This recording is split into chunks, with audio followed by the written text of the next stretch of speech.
Hey, Knolly Williams here, the business healer, and I'm super duper excited that you made it back to episode number 3. Now, in this episode, you might remember episode 2, I was sharing with you all about sort of the trajectory of my success, how things went and, didn't go. And in this episode, I want to share with you some of the failures that I had and how I overcame them. And I want to give you hope that you can overcome as well. I want to continue the story of how I became the business healer in this episode right here. So stay tuned. Hey there, Knolly Williams here, the business healer, and I'm back for episode number 3. I'm so excited that you chose to join me on this episode. We're going to have a great time together.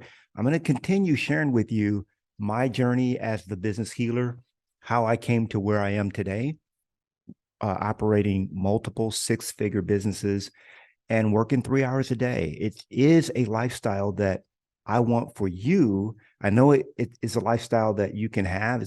It's within reach. It's easier than you think.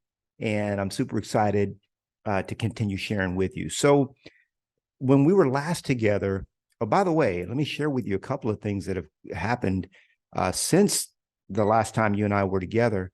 Actually, quite a few things have occurred that have been actually very, very, very, very exciting. And my wife and we just got back from church this morning, and I said, "Hey, I gotta get back with my people so that I can record the podcast and share everything that I'm up to with you." So we flew out to Phoenix, Arizona, had a great time there. One of my business partners, Curtis Johnson, had a leadership event, and it was very, very eye-opening. Oftentimes when these leadership events come up, I don't want to go to them. I don't know about you, but I've got a beautiful home in Puerto Rico. I like being home. I don't really like leaving my house. I used to be on the seminar circuit, and I would fly out all the time and go and teach, train, coach. I love doing that. But now that I've been able to do it virtually, I actually like it even better. You mean I don't have to leave my house? I can just do everything from my studio. I love it. This week I have 4 training events and scheduled, and all of them are right here from where I'm sitting right now in Puerto Rico. So they're all virtual. Well, this was one in person, and so we flew out. And I got to tell you, it was a really, really good time that we had. We had a great time, actually. And I learned so much. I've got a group that's not growing at the level that I think it should. The time that I had together with Curtis Johnson and the folks in Phoenix reiterated that it's purely a leadership issue. If you're not getting the kind of success that you want, the results that you want from your team, you've got to start with leadership, because leadership is the common denominator. What kind of leadership are you providing? Are you providing high touch, high value, high tech? Super important. So that was great. That was the big takeaway that I learned, is that I've got to get back to leading my group. And that's the only way that we're going to grow to the tens of thousands that we're headed to. From Phoenix, we flew to Sarasota, had a couple of great days there, cut our trip short because right now Sarasota has the red tide. I don't know if you've ever experienced that. Those of you in the Tampa area up and down that coast know what I'm talking about. So the red tide is out. You can't go to the beaches. There's a lot of dead fish out, and it's just not good. So we flew home early, and it was good because a buddy of mine was having a birthday party here in Puerto Rico. So Brent Gove had his birthday party. I won't say how old he turned, but we flew back and we attended that, had a great time. And so now I'm back in the saddle, and I'm so glad to be back because I get to share with you and kind of pick up the story where we left in episode 2 about the trajectory of the business healer. I talked about the idea that it's easy sometimes to make money. At least it has been for me. I've been gifted with the gift of making money. Keeping it has been another challenge, keeping it. And I've learned it the hard way. Okay. History will repeat itself if you don't learn the lessons that she's teaching you. So I've had to learn those lessons, and I've been very happy to learn them. And I'm thankful. This life has been such a journey. Remember, the journey is the destination. The journey is the destination. Sometimes we're so in a rush to get where we're going that we forget to enjoy the journey. When I was 33 years old, I lost everything I had.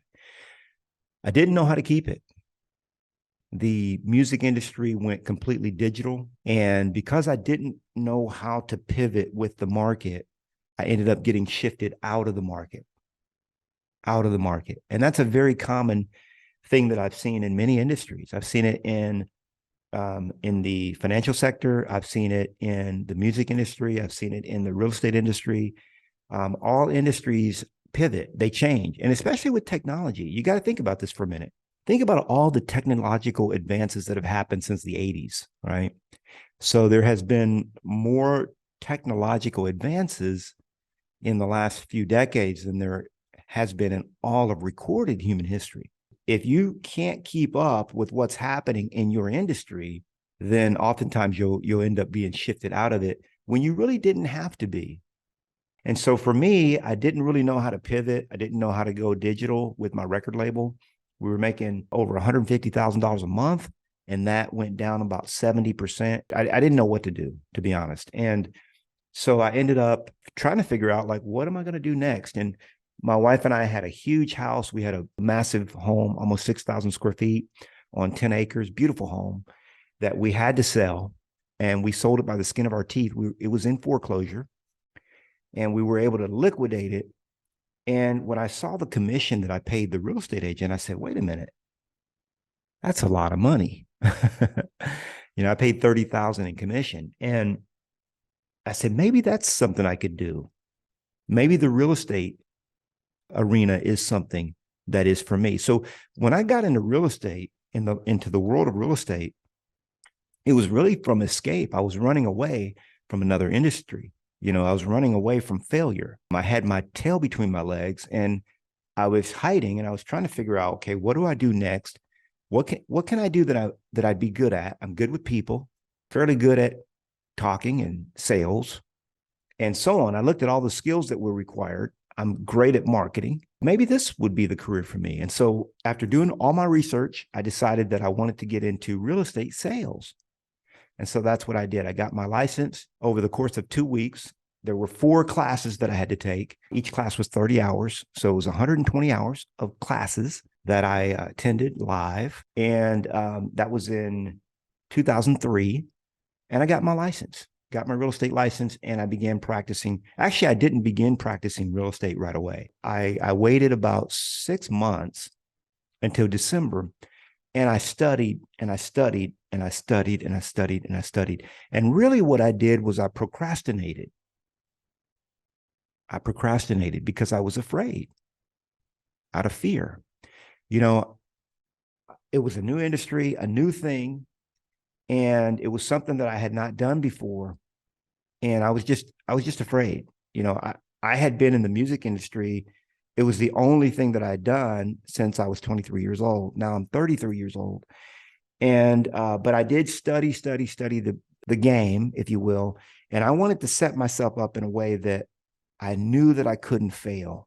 I knew I couldn't fail. I went right after my skill set, which was working with sellers, okay, listings. Why? Because I'm an expert marketer. I'm great with people, with selling. And I knew that in order to sell a house, it was actually 3 sales that I had to make. Number 1, I had to sell myself.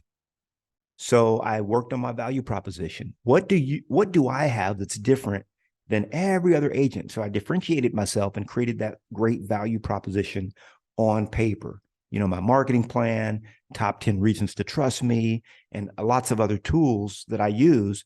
I'll bring some of these to you guys, or all of them, in upcoming episodes.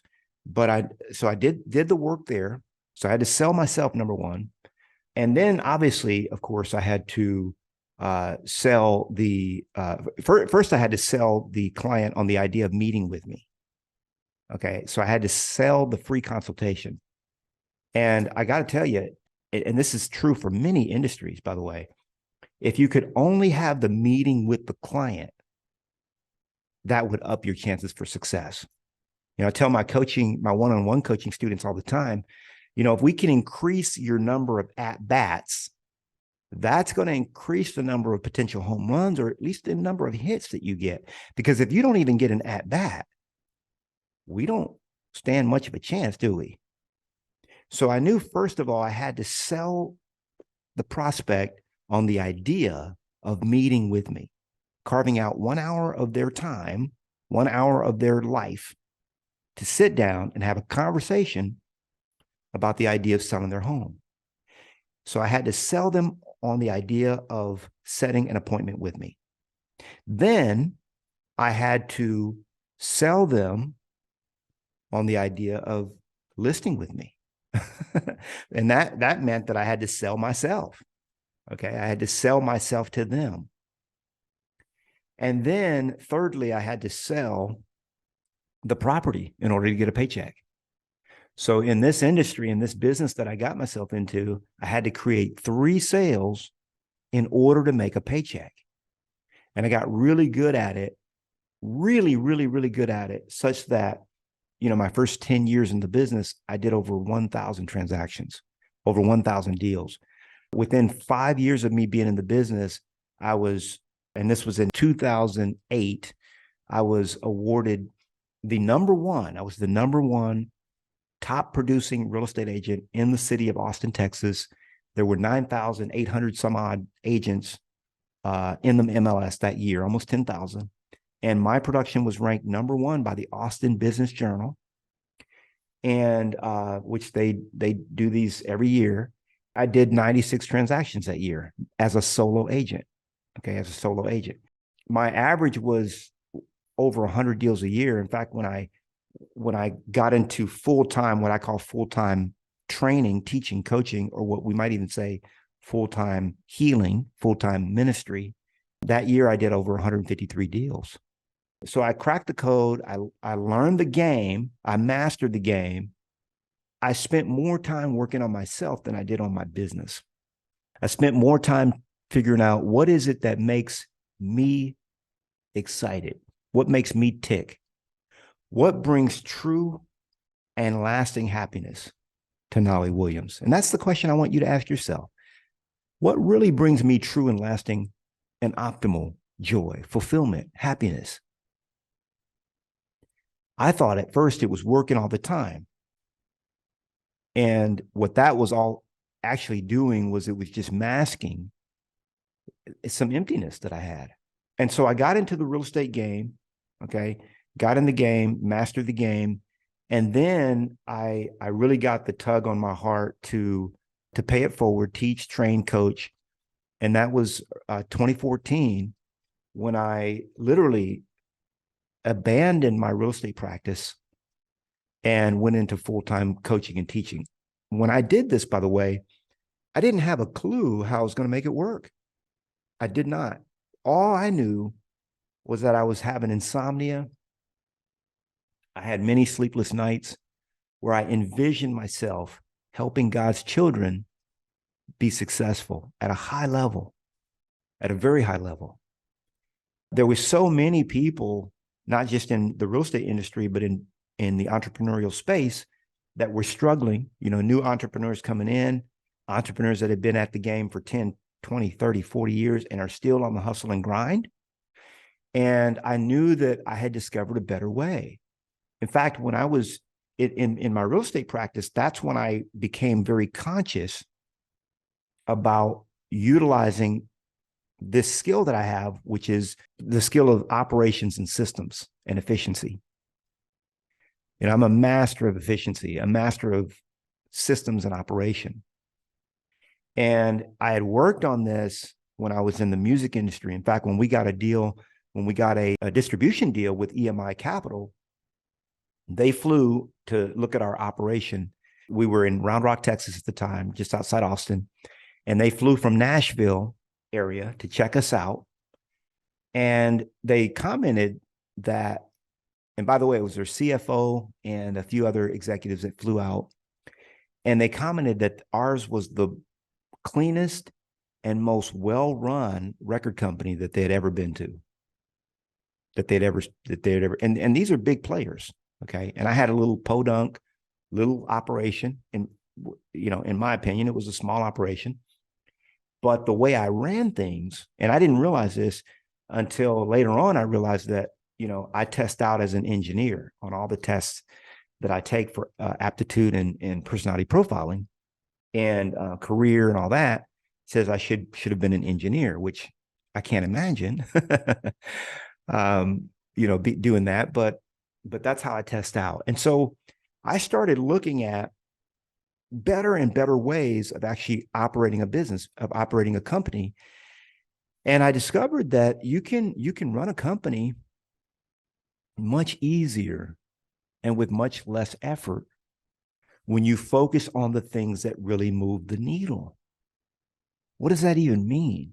That means that most of the things that you do in your business right now, today, are not really moving the needle of success in your business. Let's say you did 20 things today.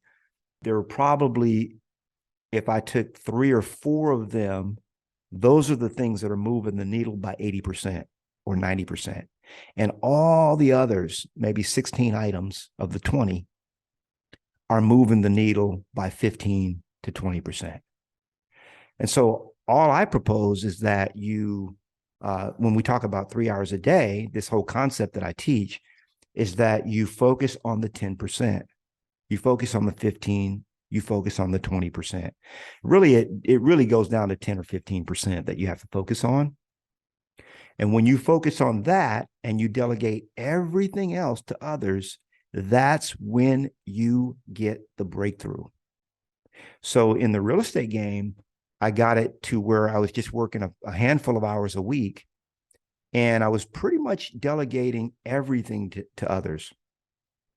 When I think about this, I think about some questions that I used to ask myself. And when I was a young entrepreneur, I used to always ask myself, how can I make more money? That was my chase. How can I make more money? How can I make more money? How can I make more money? So I was always trying to figure out how to make more money. And later I realized that was not the best question. There was probably a better question. So I started thinking about what would that better question be? And so I started asking myself this question. I said, how can I make more money without working more? So the question went from how can I make more money to how can I make more money without working more? Okay, I want to put the same amount of work, but I want to make more money. And I thought that was such a much better question, and it was. And then I graduated to the question of how can I make more money without working? So it went from how can I make more money to how can I make more money without working more to how can I make more money without working, period. And that has really, when you start asking yourself better questions, that really will lead to a better trajectory of success for you and your company, for you and your business, for you and your employees, for you and your, your 1099s, for you and your team. It will lead to a better, in my opinion, or from my experience, it will lead to a better trajectory of success for you when you start to ask the better questions. So I completely mastered the real estate game. I mastered the record game, if you will, got derailed from it, got into real estate, got into coaching, teaching, training, and I generated a seminar that I was able to take all across the country, over 100 cities, and teach, train, and coach real estate agents on how to succeed at a high level with my overnight celebrity success toolkit that I would actually gave them for free, absolutely at no cost to them. All they had to do was go get the sponsors. The sponsors paid the cost of the license of my system. And now they had all the tools that I used to successfully sell over 1,000 homes in their business overnight. Okay. So they went from looking like an average agent to a mega agent, boom, overnight. And so that's something that I did for many, many years until I started realizing that there was another level. and this has been a journey that I've been on for about 7 or 8 years, is my ultimate greatness. Before then, I really didn't care necessarily what my ultimate greatness was. I mean, I wanted to be good, or maybe I should say good enough. I wanted to make the kind of money that I wanted to make, but I didn't necessarily want to be great. Being great meant being seen, being up front, being, in front of people. And I prefer generally to be behind the scenes. And by the way, when you start to play in the realm of allowing yourself to be great, to be really, it's all about just being who you are. It's not even really about being great. It's just about being who you are, because anything less than that is maybe just good enough. When you move from the idea of how can I be good enough to the idea of being great, a lot of things shift for you. And for me, I started really reading a lot of books like The Power of Your Subconscious Mind by Dr. Joseph Murphy. And I started reading books like Letting Go by Dr. David Hawkins. There is definitely a higher level of the game than I've been willing to play at. And when you get on this path, it never stops. There are always higher levels to achieve when it comes to being the ultimate you that is you. Most of it, though, has to do with unlearning. Most of the stuff that you have been taught is wrong. And so it's about learning new things so that you can really excel at the level that you deserve. Okay. Not just the level that you desire, but it's also the level that you deserve.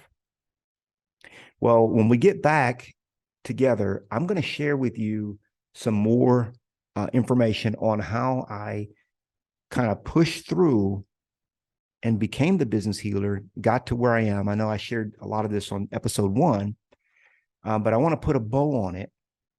And, these are the early episodes of the podcast. And so with these episodes, I really want to share my heart and help you understand why it is that I do what I do.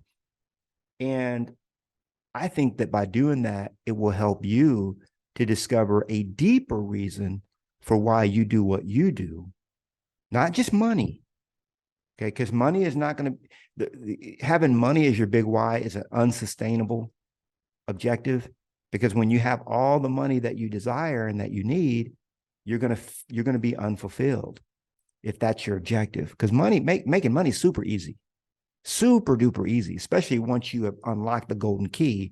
A lot of the podcast episodes that I do, as we move forward, is all going to be about helping you create wealth, and not wealth that you have to hoard up. You don't have to store it up, hoard it up, put it in a huge barn or lock it behind lock and key, be out of fear. Because once you learn how to generate wealth, you become like an ATM machine. You'll never not know, unless you, obviously you lose your mind. That's an issue, right? But if you've learned how to create wealth, that's a lifelong skill. Nobody can ever take it away from you. So I'm going to sign off. I love you. I appreciate you. I thank you so much for tuning in to this episode of the podcast. Whatever you're doing right now, whether you're working out, going for a walk, driving, enjoying yourself, whatever you're doing, I wish you success. I wish you a great, few days until we meet again. I love you, and I'll see you on the next episode. God bless. Thanks so much for tuning in to the Business Healer Podcast. Remember to spread the healing by sharing this episode. If you are serious about taking your business to the highest heights, making more money, and helping more clients and customers, all while working less hours and spending more time with your family, be sure to join the Knolly Coaching Club, where I personally coach and mentor you to your ultimate greatness. You can join for just $1 at Knolly.com. That's KNOLLY.com. And be sure to subscribe to the podcast so you'll never miss an episode. I'll see you on the next healing episode of The Business Healer.